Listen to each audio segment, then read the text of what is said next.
Welcome back to Important Library Stuff, a podcast where library staff share the inside scoop on all the stuff that happens at Prince William Public Libraries. And trust us, it's a lot of stuff. I'm your host, Emily Bickers, media specialist from the Office of Communications and Marketing, and I will be joined each episode by fellow staff members who know a lot more on each episode's topic than I do, which for this episode is our winter reading program. So without further ado, let's learn together from Kristen Burnham, the Office of Programming and Events Coordinator. Hey guys! And Amanda Thompson, Youth Services Supervisor at Central Library. Hello.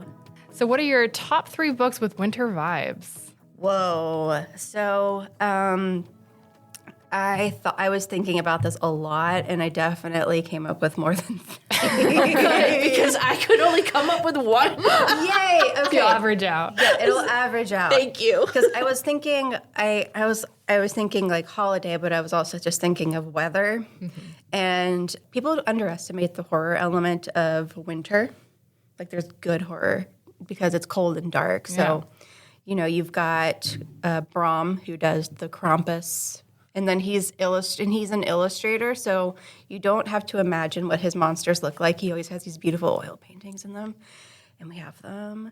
There's a lot of really cute rom-coms and YA, but it's like John Green, and like there are a lot of anthologies of those sort of things for the kids. Vampirina in the Snow, adorable, and it's just like what her little spooky family would do on a snow day, and the illustrations are just really clever and funny. The Mitten, I feel like Jan Brett was like made for the month of December and January. Yeah. Yes, I see that. Like the Mitten, and in general, I think, or Cozy, the one with like Cozy the Muskox. Yes, he's a hero. He's so cute, and it doesn't have no words in it. Wolf in the Snow. Have you seen this one? I have not. It's lovely. It's Matthew Cordell. No, I haven't. It's this little guy in a red coat, and he's in the snow, and he's just wandering by himself, and he finds a little wolf cub. And he helps bring the wolf cub back to his family, but then he's alone, and he doesn't know how to get back. So he's trying, and then the pack finds him again, and they remember him. Aww. It's just like, it's one of those ones you're just... It's so good, and the illustrations are really, really nice just because it's Matthew Cordell, and he's really talented. And then my last one that I found to mention, I read it several years ago, so I don't remember everything, but it was called Memoirs of Stockholm Sven by Nathaniel Ian Miller, and it's about this guy in the early 20th century who leaves his life in Stockholm to work in one of the like super far north in Norway. It's in, I think, maybe like one of the archipelagos, and it's, you know, in the winter there, it's dark for months farther north you go.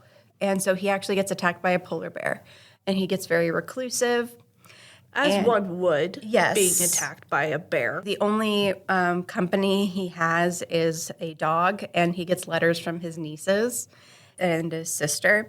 And it sounds really bleak, but it's got a surprisingly kind of fun sense of humor to it. Mm-hmm. So I was drawn to it because I had read a review that said it was one of the best depictions of like a man dog and like the connection to animals that people have, and the way that he is with the dog, you're like, this is it's just good, and there is like a very dry kind of wry humor. The character himself kind of makes me think of like if you've ever seen Tom Hardy in anything, and how he doesn't really enunciate and he just kind of bumbles, it kind of makes me think of that. So. Yeah, those are my picks. So I have 2. Oh. Because I remembered one while you were talking. So the first is, it's a trilogy. It is YA.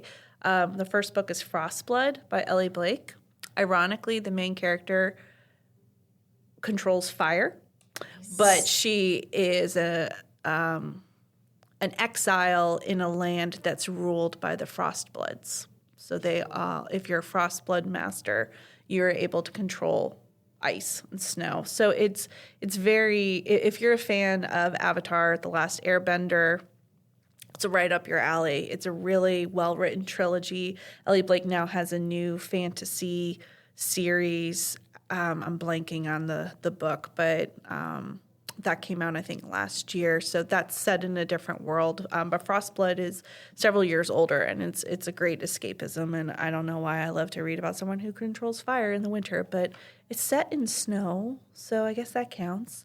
And then I'm really into organizing and restructuring my living space. So anything that is on Hygge, I love reading that. And just embracing the cozy vibes of winter, while at the same time trying to maintain a minimalist lifestyle, which Hygge is all about maximalism from what I've read. So I'm at war with myself right now, but it's fun. And it's spelled Hygge Yes. for our listeners. Yes, Thank you.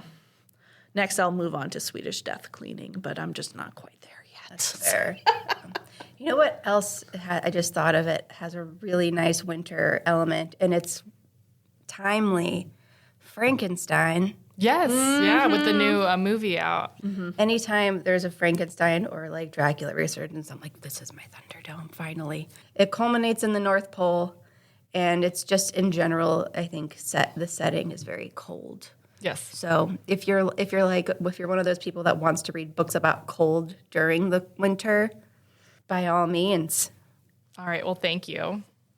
So the winter reading program turns 5 this year. Oh my gosh. It's old enough to get its own library card. We should totally do that. Where's the address for the North Pole? That'll be King Avalanche's address for his library card. It might be within our reciprocal borrowing range. I think we can make an exception. He's an envoy, he's royalty. So what is the winter reading program for those who haven't signed up in the past? Well, winter reading program is this really laid back, fun way to celebrate literacy, similar to summer reading, but during the winter. So explore different activities at the library.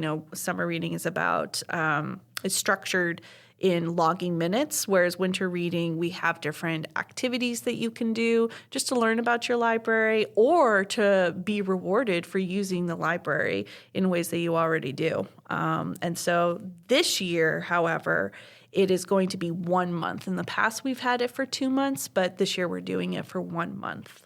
Yes, and it will be going from January 1st through January 31st this year. So who can participate? Everyone. And I think it's good. Including Frankenstein. And I do think I was thinking about this. We always say summer. You've got to read during the summer. But it's good to start having those habits all year round, especially for younger readers. It's muscle memory. Yeah. You're building a habit. Right, exactly. And I do think adults definitely need to learn how to make a reading habit structure for themselves as well. Especially sometimes it's nice to just throw your phone on the other side of the room and just read. So can you share what the finisher prize is? Everyone is going to get, as supplies last, a bundle of winter-themed goodies. You'll see something that is snow-themed, as well as something that can help you get a free item from the library and not just checking out books, as well as you'll be entered into a chance for a grand prize. And we have 2 winners per branch for the grand prize. There are 2 ways to complete it. You can either work on the activities list or you can power through your to-be-read pile. Can I also do a mix of reading books and completing activities? Yeah, absolutely. You don't have to do all. So I don't want to spoil the activities, but one of them is read a book your teacher or librarian recommended. So what's a book you'd recommend to each age group, kids, middle grade, YA, and adults for the challenge? I mean, again, I would say for kids, Wolf in the Snow, anything by Jan Brett. Middle grade, The American Girl holiday winter, the surprise books and the early ones are excellent. Yes. So you can learn anything from any Chinese New Year to St. Lucia, really cool. And you've got your YA, kind of wintry rom-com stuff. And of course you have things like Dickens and Frankenstein and Ethan Frome if you just want to be cold and maybe a little sad. So there's a lot to consider. There's so many good options. I'm a proud owner of Don't Let the Pigeon Drive the Sleigh. That's on my workbook case. I think that speaks to all age groups. And I just started a new murder mystery series, new to me, Murder at Mina House. I'll have to look up the author because I just started it, and it's set in Egypt. So I'm getting the mummy vibes, and I'm loving it. So thank you. And of course, if patrons want specific recs tailored to themselves or their kids, you can always call or head into a library and pick the librarian's mind. You might end up with a reading list that will last you many winters to work through, though. For sure. So besides marking off the challenges and or reading books, are there any events or programs related to winter reading I should be on the lookout for?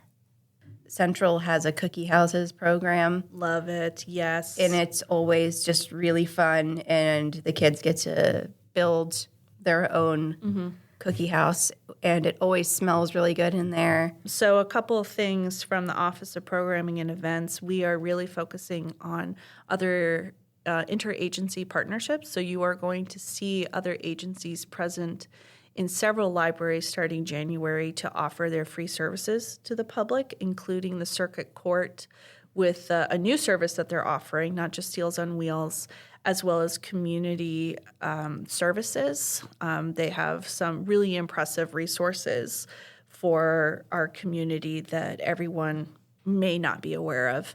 I also want to give a shout out to our maker spaces, especially in January when, if you're like me, you have a New Year's resolution. Both of our maker spaces offer incredible hands-on programming for a variety of interests.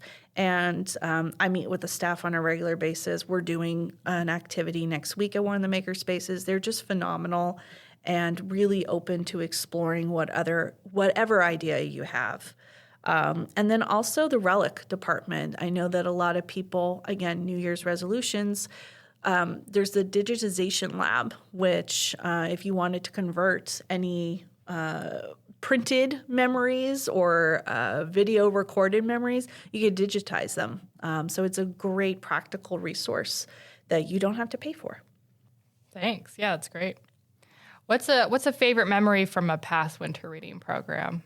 My favorite memory is hands down the first time that I got to say in a professional capacity, order the Yetis. This is my favorite, and I say it every year now. And I feel like that Monsters from Monsters U release the stuffed animals. I'm like, release the Yetis. Yeah. It's the best. It's like order them off the internet or order them. Yes, like what does Kristen mean with that statement? It is the best, and we get to do it every year. It means both because you also order them to be hidden in the library. Yeah, they got to move around. So. They got to chop shop. Come on, guys. Exactly. What are 5 reasons someone of any age should sign up? I feel like we should tag team this. You go first. Maintain or cultivate a reading routine that lasts year round. Discover a new service or activity at the library, or rediscover one that you haven't done in a while. It's a good way to mix up your schedule if you haven't been to the library in a while. We've always got a lot of things going on, whether it's a program or just the books on the shelves themselves have things going on. Mm-hmm.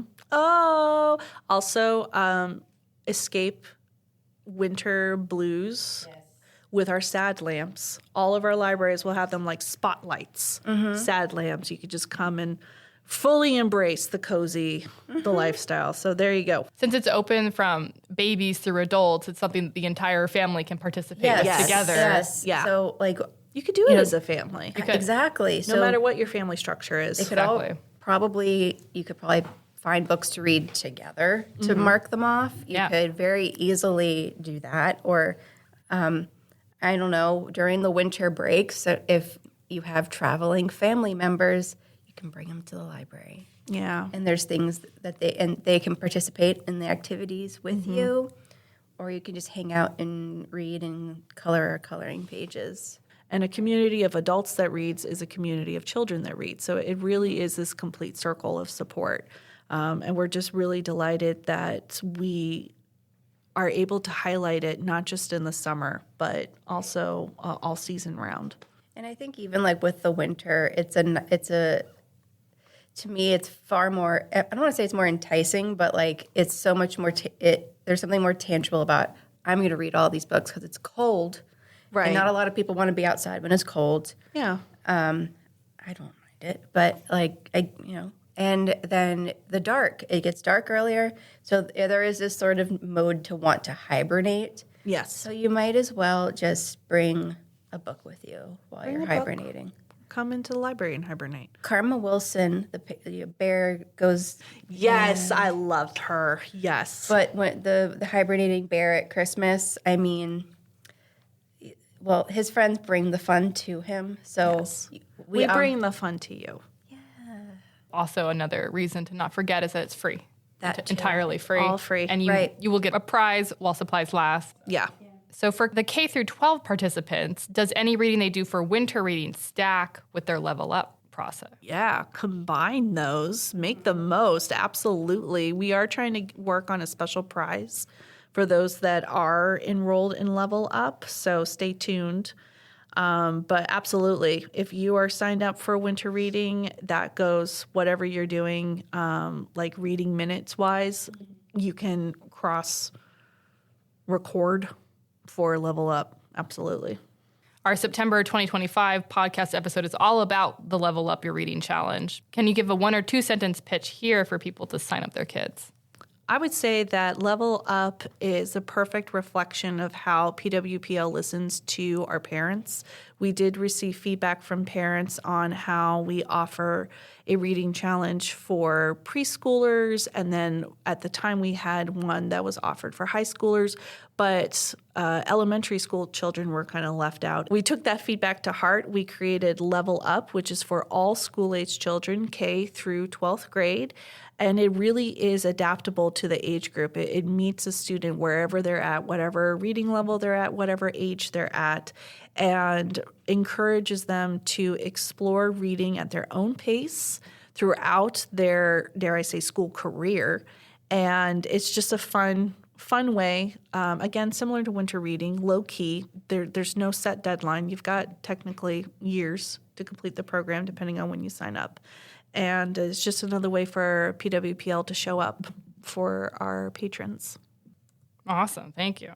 So before we go, we must talk about King Avalanche. Of course. Can you share any info about where patrons might catch a glimpse of King Avalanche and his Yeti friends? Looking at my friend Amanda over here, I think it's safe to say that King Avalanche, his envoys are properly represented at PWPL locations, and they like to move around a lot. Yep. And so you got to be on your toes to actually find him. Yep. It's kind of like Waldo. Yes, except it's a lot easier to find a Yeti in a library than Waldo on a beach. Yes. Yes. And more fun. Yes, You know. definitely. Thank you so much. Do you have any parting thoughts or tips? Sign up, please. You can come in or you can do it online. We're flexible. You can do both. One of the things that I like about this one is that it is inclusive of everybody. So while we are encouraging kids to do some recreational reading when they're on their winter break or just when they're out of school, their adults in their life can do it with them and make it a whole thing. It does reinforce habit forming. Hopefully, a kid who's maybe who's learning to read can start having that in their daily routine. So that way reading becomes something so normal and part of their life. It's kind of like brushing your teeth. It's something that you just do. Mm-hmm.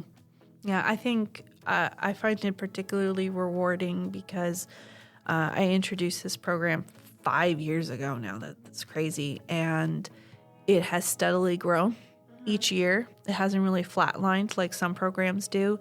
That to me, obviously it's more than just statistics, but just looking at data, it shows that there is an interest in the community, there is a need, and it truly is for everyone, whether you have children, whether you are single, whether you go to Books on Tap, or you stay at home and crochet like me, whatever it is, you can participate and have fun with it. Well, thank you both so much. So as a reminder, the program is from January 1st through the 31st, and you can sign up on Beanstack or at any library.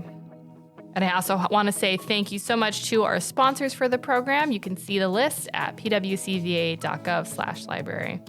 I will close us out with a quote from the book referenced in the episode title, The Snowy Day by Ezra Jack Keats. He picked up a handful of snow, and another, and still another.